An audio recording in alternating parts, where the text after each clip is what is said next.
Well, am I really live? I hope so. Hello, everybody. It's me, Shannon LaBruyere.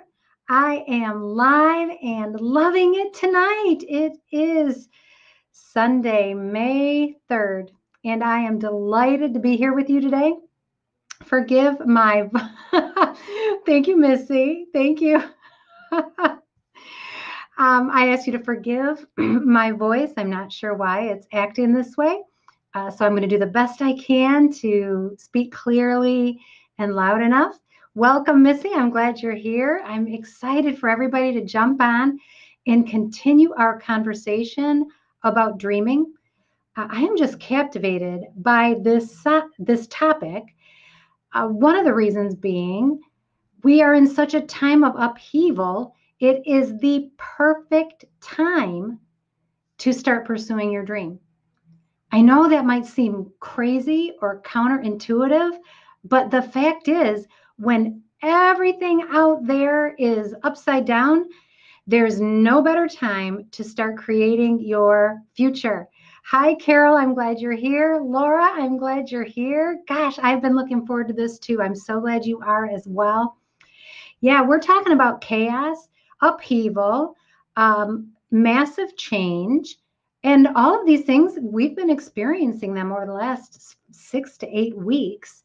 And I'm saying there is no time like the present to start deciding what kind of life do you really want?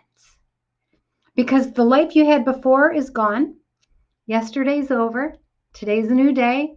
There will be a lot of changes. We don't know what they'll all be, right? We don't know what all the changes will be after having spent 4 weeks with most of the businesses closed and homeschooling our children and being in the same house under quarantine. These are all really big issues. We don't know what impact they're going to have on our future, but we can anticipate a few things. One of the things we can anticipate is we can put our imprint on our future. We can anticipate the good things that lie ahead of us. We can create them by planning for them, taking steps toward them, and executing them. So that's why it's the bright spot in some of the dark days when it comes to this pandemic. We've got opportunity here, all of us do, to recreate ourselves. I love the quote that says, we spend so much of our time trading off what we'd really want for what's comfortable and what's familiar. And now we get a chance. Nothing's familiar anymore. So it's time to step forward. I'm glad you're here to join us, and let's get going. All right. So tonight's hashtag is hashtag trust the process. Trust the process is the third principle that we talk about in the Thrive and Change model. And it is a good one. When it comes to dreams, there is a process that we can follow. Yes, it takes inspiration, right? We want to be inspired by our dreams. That's what makes it a dream, right? The fact that we're excited about it, that we think, oh, that would be so awesome. So it is wonderful to be excited about our dreams, but there is a process for us to pursue our dreams. I am delighted to see some people who I know are in devoted pursuit of their dreams listening in tonight on Sunday Night Live. I'm so glad you're here. Lisa, welcome. All right, so tonight's hashtag is trust the process, because you can trust the process when it comes to pursuing your dream. There's some things that are 100% true. So we're going to talk about those. Tonight, our focus is going to be on who owns your dream. Who owns your dream? So that's what we're going to talk about. That's only one of the 10 steps that you need to take to really bring your dream to life. So I want to emphasize that what we're talking about tonight, even what we talked about last week and tonight, it's not the whole pie. We're going to just take a little sliver of it and focus on it. So just know there's a whole lot more, but we're just going to focus on a little bit because we don't have all night. All right. So just so you know, what I'm going to talk to you about tonight comes from my friend and mentor, John C. Maxwell. He's the #1 leadership guru in the world. He has millions and millions and millions of books. He has representatives from the John Maxwell team in about 156 countries. His leadership footprint is huge. And he's a man who had a dream and has followed it over and over and over again. So we're going to learn from him tonight. I'm going to throw in some of my experience, and we're gonna try and learn from somebody else's mistakes and somebody else's wisdom. Oh, awesome, Dawn. That's right. Hashtag trust the process. All right, let's get started. That's my friend and mentor. All right, so last week I asked you, do you have a dream? If you do, what is it? And do you think you're going to achieve it? Sometimes we just have dreams and we have no intention of achieving them. And if that's you, that's okay. If it's just fun for you to daydream about what could be, that's not a problem at all. I'm not talking to that person. I'm talking to the person who says, I have always wanted to do fill in the blank.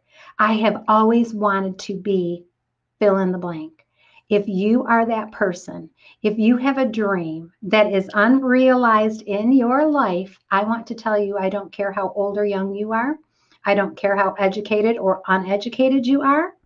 I do not care about any of that. All I care about is this, that you have a dream and that you put it to the test so that when you start to pursue that dream, you can do it with confidence. You can do it with inspiration. You can do it with an understanding of what it takes. Okay? So if you're that person, stick around. We're going to talk about it.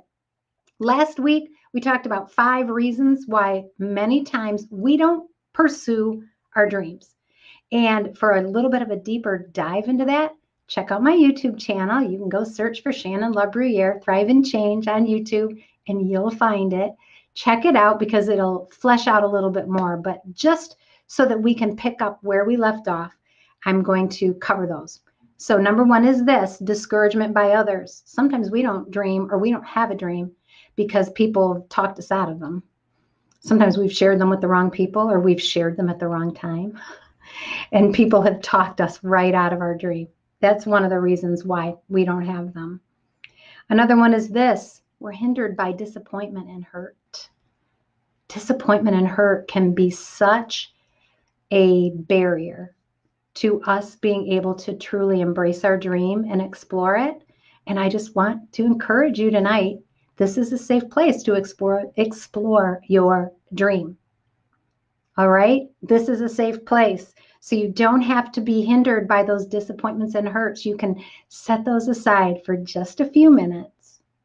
And then you'll be able to receive what we're talking about tonight and move forward, okay?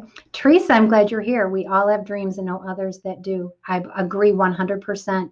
It's just sometimes these things get in the way. #3 is this. Sometimes we're just in a habit of settling for average. I'm going to confess to that one. I got in a habit of settling for average. I did just enough to get by in many areas, especially in the areas that surrounded my dream. I didn't give myself permission to pursue them, to pursue my dreams with passion and commitment, because one thing, I didn't really know what that looked like. And #2, I was also hindered by some past disappointments, just saying. And the 5th thing, well, no, it's 4.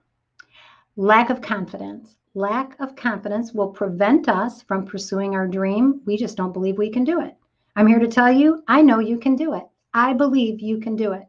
I do not believe that you're going to wake up tomorrow and have a fashion empire, if that was your dream. I don't believe that. But I do believe that you, if you will trust the process, that you can achieve your dream one step at a time, no matter where you're starting from. There is a path from here to there. I promise you. All right. And #5 is this. Some people don't even have the imagination to dream. I don't think you guys are those people.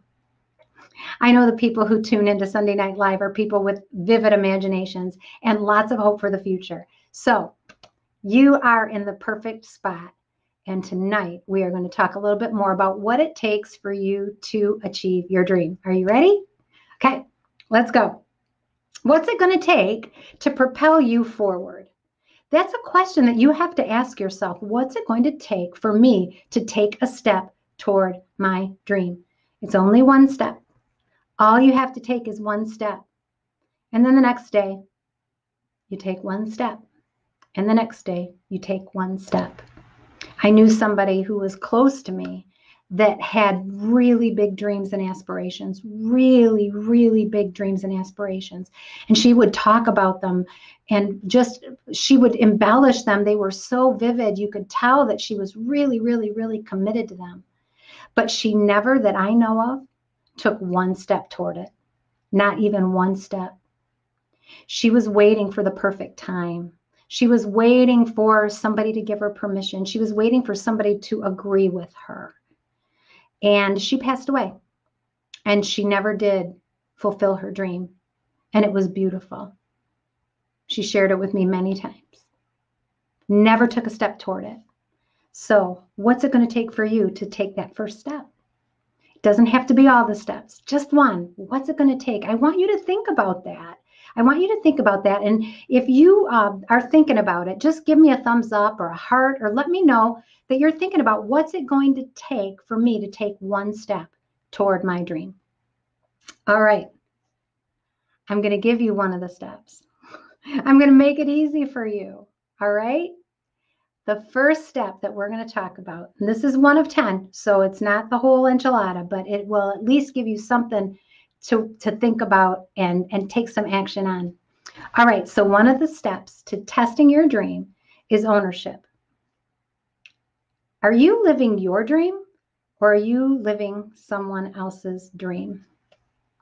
Some of us are in our 50s, maybe we're older, and we are still living the dreams our parents had for us. Maybe your parents wanted you to be an accountant, and you really wanted to be an artist. And so since they were footing the bill, sent you to school, you pursued that education, you became an accountant. And your heart for the last how many years? 20 years, 30 years has said, I want more. I don't love what I'm doing. I don't love it. That, my friend, is letting somebody else own your dream. As soon as you realize that you're saying to yourself, I always wanted to be a blank, but my parents wanted me to do XYZ, and I've just been doing it. That's your first clue that somebody else owns your dream. And you're not going to pursue somebody else's dream the same way you're going to pursue yours. Hi, Brenda, I'm glad you're here. You're not going to pursue it. You aren't, because it doesn't belong to you. When it's ours, that's the key to the passion, all right? So if you have been saying for 2 years, 20 years, 40 years, I don't care how long, if you've been saying, my parents always wanted to make me to be a mathematician, and I didn't want to disappoint them. I want you to know that you can take that ownership of your dream for yourself. They don't have to hold it for you anymore. Oh, I hear screaming in the background. But it's true. When the dream is right for the person and the person is right for the dream, those two cannot be separated. They cannot be separated from each other. For something to truly be your dream, you need to see the possibility it represents, and you need to own it. That means it's nobody else's job. Ownership is the first vital step in fulfilling a dream. So let's discuss what that looks like. All right, so here's some steps for you. I've got 5 steps. 5 steps for you to start taking ownership of your dream. Are you ready? Number 1 is this. And this one's a doozy. Be willing to bet on yourself. I'm just going to tell it to you straight. And I know you'll take this in the spirit that I'm delivering it. But sometimes we want somebody else to invest in us, and we aren't willing to invest in ourselves. We want somebody else to bet on us, and we're not willing to bet on ourselves. That person I told you about that had so many dreams and she never fulfilled them, that was one of her hurdles. She was never willing to bet on herself. She was never willing to take what modest money she had and invest it into the developing herself into being the person who could have what she said she wanted. She was always waiting for somebody else to invest in her. She wanted her boss to pay for it. She wanted somebody else to come and give a big donation so that she could pursue it. But she didn't want to bet on herself. We have to bet on ourselves. We may succeed if nobody else believes in us, but we will never succeed if we don't believe in ourselves. Number one, be willing to bet on yourself. You've got to know you can do it. Number two is this: lead your life instead of accepting your life. That's what we're talking about here in the midst of the pandemic and this season that we're in that's had a lot of upheaval. We're talking about here on Sunday Night Live, leading our lives, not just accepting what gets handed to us. We can make the right decisions and we can manage those decisions daily. The power of choice is our greatest power.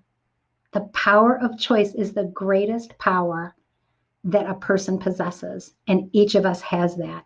That cannot be taken away. Your power of choice cannot be taken away from you. You always get to choose.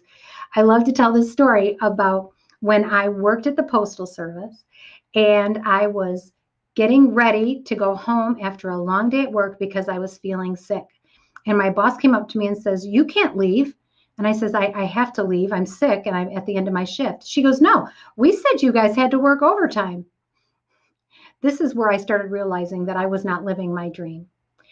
She said, "You have to work overtime. We called overtime." And I said, "I cannot work overtime. I am very sick and I need to go home." And she got right up in my face, you know, like some bosses in bad work cultures do, got right up in my face and says, "You cannot go home." And I exercised my power of choice. And at the time I had to slide a time card. So I slid my time card across, put it in the rack and said, "I can go home and I am going home. And I can't control the consequences." No, what is it? I don't care what the consequences are. I will deal with them, but you can't stop me from going home. We can't give up our right to choose our lives. There are consequences to all of our decisions. We have to own those consequences, right? But we can't let somebody else tell us what we know. That's not saying that we don't listen to wise advice, okay? That's not what I'm saying.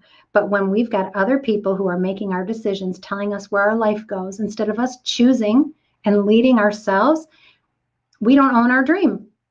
And we're giving up our most valuable possession, which is the power to choose our path. Carol says invest. Yes, we have to invest in ourselves and we have to own our choices. All right, number 3 is this: love what you do and do what you love. So, does that mean that if I wanted to be a professional NBA basketball player and go play for, I don't know, wherever LeBron James is playing, that's who I want to play for, let's just say. Not sure where he's at right now, but when basketball fires up, if I love to play basketball and I want to do what I love, does that mean I'm going to be a professional basketball player?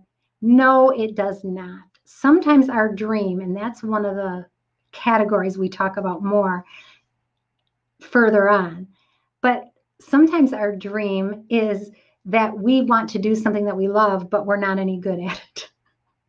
That's a whole different topic.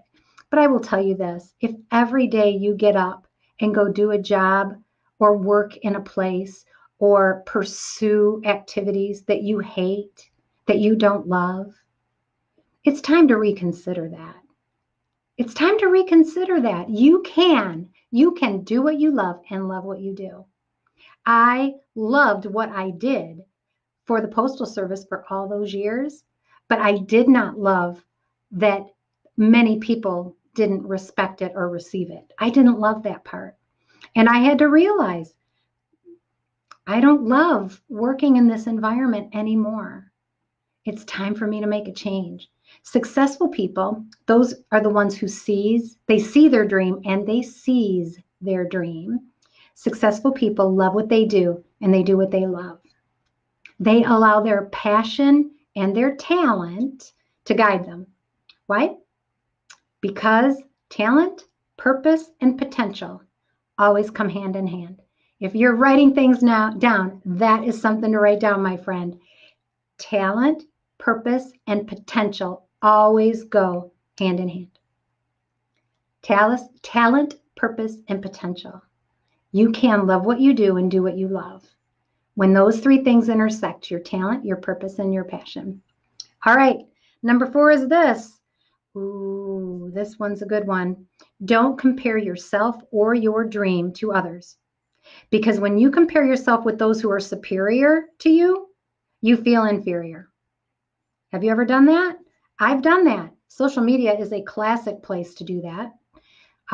Many of us get sucked into that comparison trap without even knowing it when we're perusing social media. So be aware of that when you're looking at Facebook or Instagram, some of those things that cause us to compare ourselves to others, compare our dreams to others. Because when we compare ourselves to people that we think are superior, they're farther along on the path, we feel inferior. And when we compare ourselves to those who are inferior than us, we feel superior, like, oh yeah, I'm rocking it. But when we stop comparing ourselves with others, we feel empowered. When we stop comparing ourselves with others, we feel empowered. Comparison is the thief of joy. Comparison is the thief of joy. I have said that so many times over the last 2 weeks because that's been my personal battle of late, comparing myself to other people, comparing where I'm at on my journey with other people who have been traveling that journey a lot longer. I didn't start following my dream until I had phases of my dream, but the most current iteration, the one that you're seeing, I started following that about 5 years ago. So yeah, there's people that are further along on the path than I am. I don't want to feel inferior to them. And I don't want to feel superior to the person who's on the path behind me, like I'm doing so much better. What matters is I'm empowered to pursue my dream in my timing, in God's timing. And I can be okay with that. In fact, I have to be okay with that because otherwise my energy goes to the wrong place. And where our focus goes, our energy flows, right? All right. Number 5 is this. We have to, if our dream is going to stand the test of time, if we are going to truly own our dream, we have to believe in our vision for the future, even when other people don't understand it. The Wright brothers, their dad owned a bicycle shop. And he thought the idea of creating a machine that could fly like a bird was ridiculous. He thought it was ridiculous. His perspective only allowed him to see what he knew. Oh, wait a second. Brenda, can I brag a minute? She says, I'm so happy right now. My son-in-law just received Jesus in his heart. Been a dream of mine for some years now. That's beautiful, Brenda. There's a dream that came to pass, right? I love it. I'm so glad. Congratulations, Brenda, and also for your son-in-law. That's amazing. Wonderful. Dreams do come true. They don't come true when we just sleep all night and stare out the window all day, right? But when we take some steps, they can come true. Well done, Brenda. All right, we have to believe in our vision for the future, even if somebody else doesn't get it. They might think that's ridiculous. They might think it's crazy. This is how wonderful things get created in the world, people, is when we've got a dream that does not match everyone else's. It's beautiful. It is beautiful. It's your gift. It's your creative energy springing forth. It's a beautiful thing. You can believe in your vision of the future even when others don't understand you because you're not an accident. You're not an accident. You are here for a reason. And if success isn't on your terms, according to what you value, what you prioritize, what you know is important, if it looks good to everybody else, but it doesn't feel good in your soul, then that is not success at all. The potential that exists within us is limitless, and it is largely untapped, because when you think of limits, you create limits. That's another mind blower, you guys. When you think of limits, you create limits. Where our focus goes, our energy flows, right? But when we take ownership of our dream,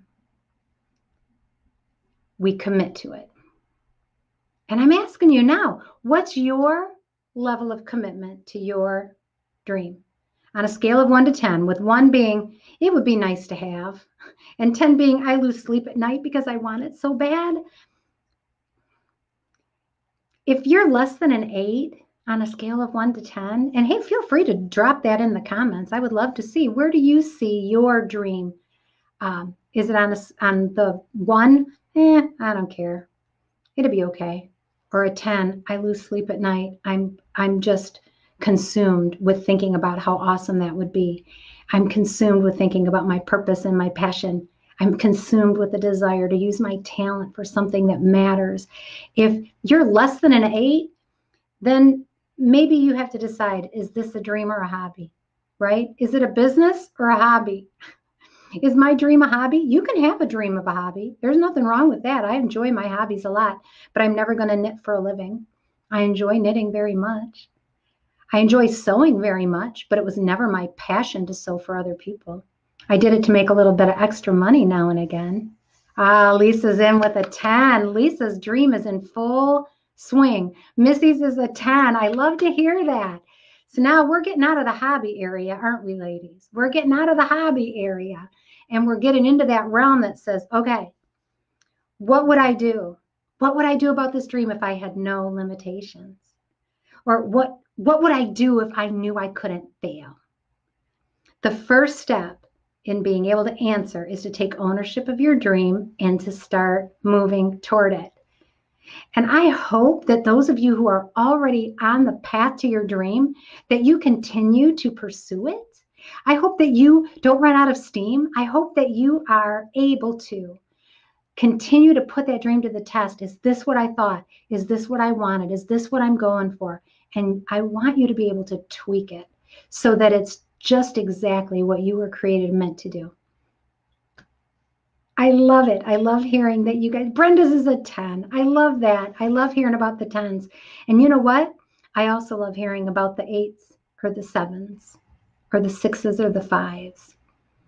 And if somebody's a 2 or a 1 and you're listening to Sunday Night Live, I want you to know you are in the right place, because this is a place where we believe that you can accomplish great things. We believe that you can be resilient. You can thrive no matter what life throws at you. And we're here to equip you to do it. So with that, I'm going to thank you all for being part of Sunday Night Live. I want to encourage you. I'm going to post a link. You can find it on my Thrive and Change page. You'll see it on my personal timeline. For those of you who are members of the Sunday Night Live Facebook group, you can see it in there as well. I posted a link. Our May series of Mastermind is starting on May 9th, this coming Saturday, and we are going to focus on leadership. We are going to take a deep dive into 11 ways that we can transition and adapt to change so that we can achieve great things. If you have a heart to grow, if you have a desire to talk about cool ideas with people, to learn new things and apply them so that you can see the fruit come forth in your life, I want you to jump into Livestream Leadership. It is awesome. I can't wait to start this next session. And if you have any questions about that at all, just follow that link and it'll give you some info. Or you can always message me, Facebook Messenger, drop it in the comments. I would love to share. Yeah, I love it. All right, so we've got some comments rolling in. Brenda says, Teresa says, thank you, good stuff. You're welcome, Teresa. I'm so glad you dropped in tonight. Carol says she's continuing to move forward. Brenda says, keep your heart right with Jesus and it will come. You know what? For people of faith, and I am a person of faith, isn't that the most wonderful thing to know, Brenda, is that when we keep our hearts set on God, he's going to lead us the right direction. And if he put it in our heart, he wants us to pursue it, right? And Missy says, She's giving you guys good advice. Pay attention to Missy. She's speaking truth. Michelle's shouting out to Missy. She's a 10. And Carol's inviting you too. You guys jump into Livestream Leadership. You will love it. Saturday mornings. It's really good. And I frankly, I don't know how I would be where I'm at if I hadn't masterminded what I wanted to do with a group of people who were passionate about principles and who cared about me as a person and could speak truth into my life. And that's what masterminding is all about. Awesome. All right, you guys, this has been a fun one. Trust the process. Hashtag trust the process. Check out, listen to this again. Do you really own your dream? And what are some of the things that you have to do to make sure that you own it? God bless you all. Mwah. I love you. Take care. And so long for now. Bye.